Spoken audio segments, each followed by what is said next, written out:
ఆడవాళ్ళు, మీరు ప్రేమించడానికి, నిలబడడానికి, పోరాడడానికి పుట్టారు. కానీ ఓ కోపంతో, ఓ మనోవేదనతో ఒక మనిషిని చంపేయకండి. ఎందుకంటే అతను కేవలం మీ భర్త కాదు. ఒక తల్లి బిడ్డ, ఒక తండ్రి ఆశ, ఒక పిల్లల భవిష్యత్తు, ఒక ఇంటి ఆశ్రయం. వాళ్ళకి కూడా తల్లి ఉంటుంది. మీరు నోచుకున్నప్పుడు మాట చెప్పవచ్చు, వదిలిపెట్టొచ్చు.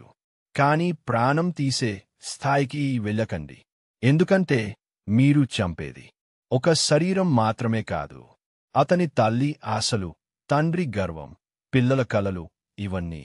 ఒక తప్పు జరిగితే దాన్ని తిరగా రాయొచ్చు, కాని ప్రాణం పోతే తిరిగే రావు. ప్రేమించండి, అవసరమైతే దూరమవ్వండి, కాని చంపే స్థాయికి మీ బాధను మార్చుకోకండి. ఆఖరికి మీ బాధను అర్థం చేసుకునే సమాజం ఉండొచ్చు, కాని ఒక తల్లి తన కొడుకుని మళ్లీ చూడలేక ఏ రోజూ నవ్వలేరు. చివరగా, ఒకరి బాధ మరొకరి జీవితం కాదు. వదిలిపెట్టే బలం ఎక్కువ చంపే కోపం కంటే.